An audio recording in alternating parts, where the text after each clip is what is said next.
Hi, everyone. So I bet you were kind of surprised to see this episode, but me and Breanna, we made the decision that we didn't really like recording virtually.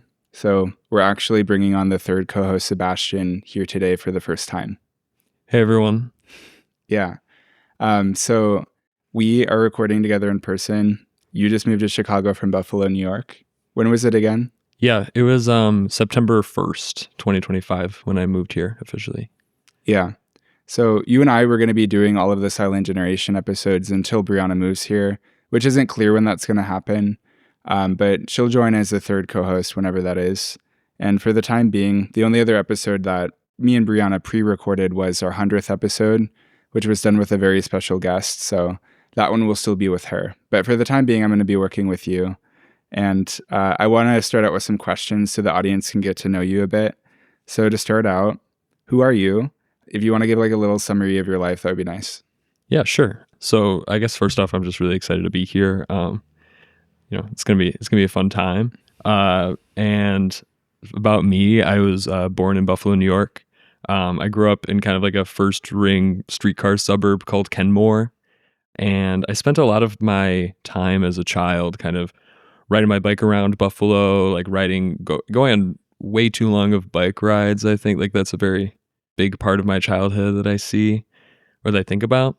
And that's like where I learned my love for like photography and architecture and urban planning. Me and my friends would just try and find as many buildings that we could go into. Yeah. Because there are a lot of abandoned ones, right? Yeah, there's a lot of abandoned ones, and there's also a lot of office buildings that you can just walk into and start like taking the elevator. Yeah. Yeah. And if they don't stop you, they don't stop you. And when they do stop you, you're 13, they just tell you to leave. Yeah. And on biking, so you're an urbanist. Yeah. Like, would you say you're more of a bike or a public transit urbanist? Because within urbanism, the bike ones are the loudest. They're the most plentiful. I know. I'm definitely a biking apologist in a way where I will always defend the cyclists because people tend to hate them. But I think I've found in the last few years that I'm much more of a public transit person. Being in Buffalo and now in Chicago, it gets pretty cold.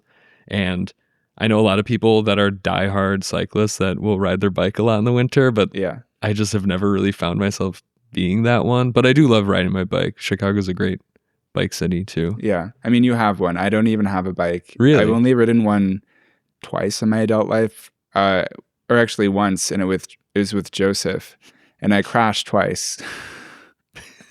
Well, no, because he made me get on an e-bike, and I'm not used to going at a speed other than walking speed. Yeah. And I just like hit a fence. What did you into a fence?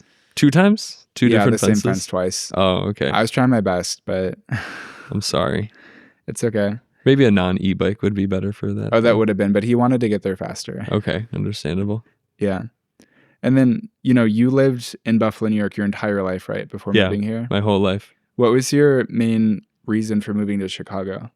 It was partly the transit thing. I really, I found myself spending a lot of time thinking about how Buffalo transit could be better and studying all the abandoned right-of-ways or the right-of-ways that our transit authority owned, like a bunch of really nerdy stuff that honestly caused me more stress than fun at a certain point.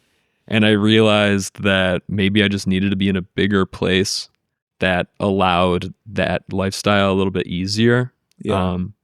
And on top of that, I want to get into urban planning kind of as a career, in the future. I'm in no rush to do that, but I just figured Chicago was a nice middle ground of size where it wasn't incredibly overwhelming. I could make friends really easily, and still like kind of network in a natural way. Yeah. No, meeting people here is really easy. I mean, I go to social events now where there are people I really don't expect to be there because they happen to know someone that I didn't know they know.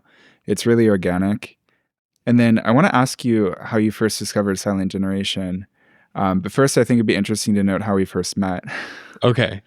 Yeah. I was gonna spin this on you, and I was gonna ask you to tell your side of it because I was just sitting on my porch and I was like bored one day. Yeah. So you were a listener. Yeah. And I met up with a couple of listeners over the years. The thing is, I have a really, like, I'm pretty straight-laced. I don't take a lot of risks. I'm straight edge. Same. But the one area in my life that gets kind of crazy is I will, like, invite strangers in super easily. And so you'd asked to hang out with me and Joseph a few times, and it kept kind of not working out. But then I happened to host a dinner party a few months ago. Yeah. And I was like, why not just invite him into my house the first time? Yeah. It's funny. I feel like I am also not a risk taker, but I always end up being the random person that people add on. I don't know why. Maybe I seem trustworthy in some funny way, but Yeah. I don't know. I randomly messaged Nathan and was like, hey, I listened to your podcast and we have similar interests.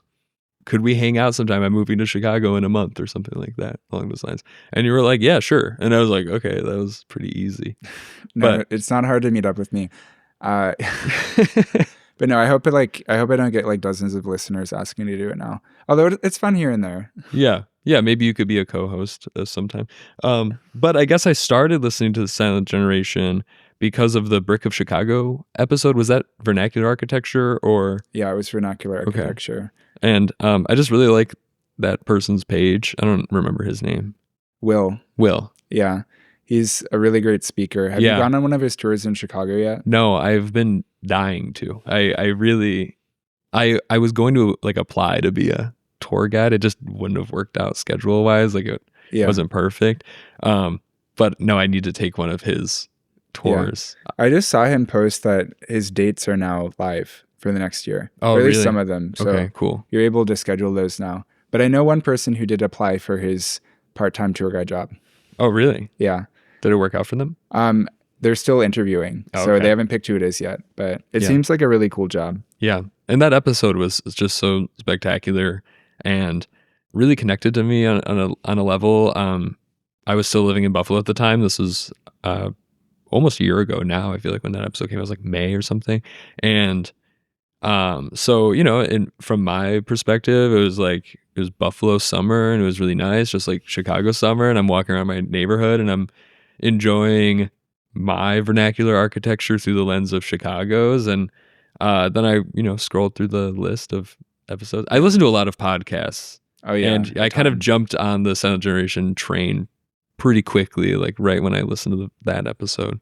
Yeah. No, that's one of the reasons I thought you'd make a good co-host too. It's just because I think I have the ethos that you should create what you consume.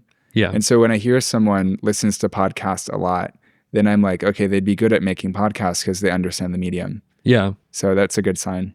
No, it's funny. I listen to way more podcasts than music. Like I love music, but I don't know. I feel like I only put on music when I'm like with people and I just need something on in the background or like on a car ride or something. But podcasts, I always have a podcast playing. I like can't listen to my own thoughts or something. You want to hear one of the craziest ways I'm puritanical? So I view listening to music for myself as a bad habit. It's fine if I'm in public, but it gets stuck in my head. And I do feel puritanical where I'm like, oh my God, I need to turn off this music. It's like bad for me. Yeah. I get a little bit compulsive with songs being stuck in my head. Like I don't like it. Yeah. So I understand. Causes me to space out. I want to pay attention. So yeah. That's why you should probably listen to podcasts more. That's true. So another question. What are your primary lenses that you think you will use to analyze culture? I know we share urbanism. Yeah. Are there any others that come to mind? Yeah, urbanism, architecture, a lot of like visual things. I'm a photographer and my photography is mostly documentation based, or that's like kind of the lens that I try and go through. I think it's good you have an arts background. I went to art school for undergrad. Yeah. Yeah, I mean, I randomly reference artists throughout the podcast. Not as much as I maybe could, but yeah, I'm sure you have some names and some pieces you can reference. I was recently told that I have a very aesthetic based eye or something like that. Like, I don't remember exactly what they said, but it was something along the line. Like, I'm very attached to aesthetics. Like, I think I cling on to those in a particular way. So maybe that was another reason why Silent Generation connected with me. So yeah, something arts based and visual arts mostly. Yeah. No, those are good lenses to have. Yeah. And it'll develop as you Exactly. continue to do episodes. But now to wrap things up, I want to talk about the future. So I think the podcast might have less episodes per month. We'll see how that goes. I was sort of trying to position myself to do less episodes where it's just me and a guest, but that might keep happening. Hopefully listeners are okay with that. But I'm sorry to change things up again.